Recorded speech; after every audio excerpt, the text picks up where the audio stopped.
Question number 17, and in this question we have a cylinder, charged cylinder. Okay, this cylinder is charged, uniformly charged, and its charge density is given, that is lambda. This cylinder is surrounded by another coaxial cylinder, and that is this. This is a conducting cylinder. Okay, now, and in the question we have to find the electric field between the space, in the space between these two cylinders.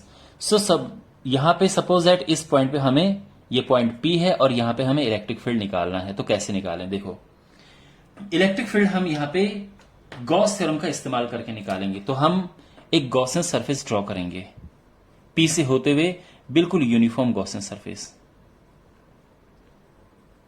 तो Gaussian surface draw करेंगे. अब because ये पूरी long है तो एक finite length हम ले लेंगे, and this length is L of this Gaussian surface.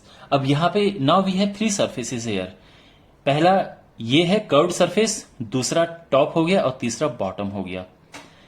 तो हम गॉस थ्योरम लगाएंगे तो इसमें 3 सरफेसेस हैं. तो देखो कैसे, applying Gauss theorem.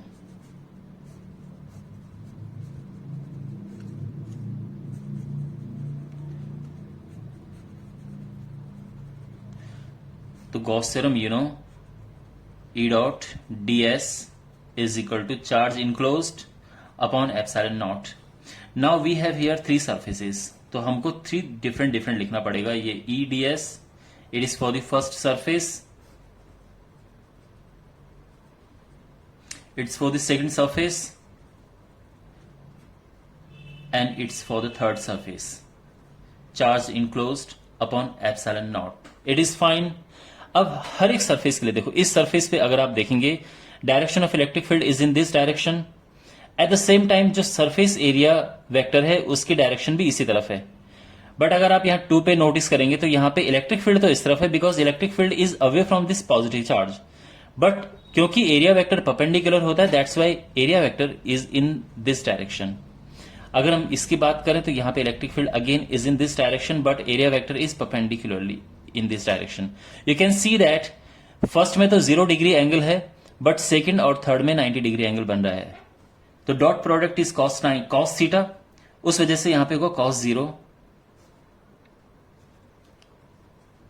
EDS cos 0 degree. But जो ये है यहां पे, ये this is first surface, this is second surface. So EDS, अब यहां पे वेक्टर नहीं आएगा बिकॉज हम cos थीटा लगा रहे हैं. cos 90 degree plus cos 90.